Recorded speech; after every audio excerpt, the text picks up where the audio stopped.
شاہ اور اس کی رایا کی کہانی ایک زمانے کی بات ہے۔ مشرق کی طرف ایک عظیم سلطنت آباد تھی جس کا بادشاہ ناصر الدین کہلاتا تھا۔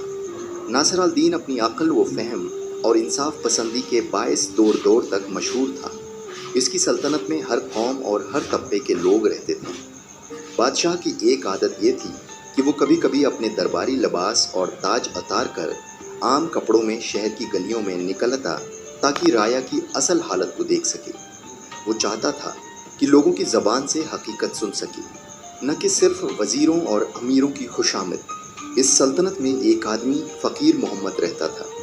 وہ ایک غریب مزدور تھا جو دن بھر اینٹیں ڈھوتا، لکڑیاں کاٹتا یا کھیتوں میں محنت کرتا تاکہ اپنے بچوں کا پیٹ پال سکے۔ فقیر محمد کی زندگی بڑی کٹھن تھی۔ اس کے پاس نہ ڈھنگ کا مکان تھا نہ زمین، بس ایک جھونپڑی تھی جس میں بیوی اور 2 بچے رہتے تھے۔ اکثر ایسا ہوتا کہ گھر میں فاقے ہوتے اور بچوں کو بھوکا سونا پڑتا۔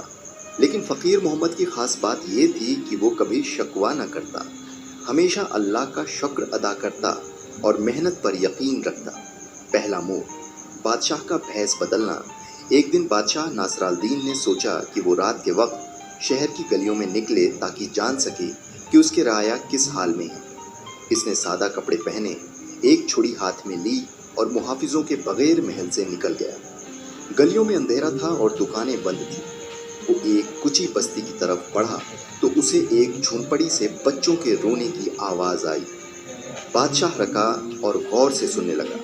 اندر سے ایک عورت کی آواز آ رہی تھی جو بچوں کو دلاسا دے رہی تھی، بیٹا صبر کرو، تمہارے ابا جلدی آئیں گے تو کچھ کھانے کو لے آئیں گے۔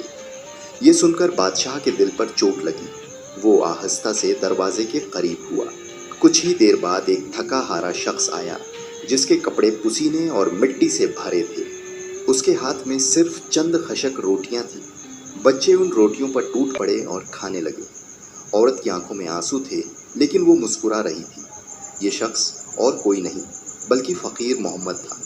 بادشاہ نے ساری بات دیکھی اور دل ہی دل میں سوچا، یہی تو وہ رایا ہے جس کے لیے مجھے انصاف اور آسانی لانی چاہیے۔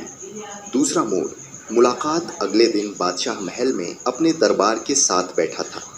اس نے اعلان کیا کہ سلطنت کے غریب ترین لوگوں کو دربار میں بلایا جائے تاکہ ان کے مسائل سنے جا سکیں۔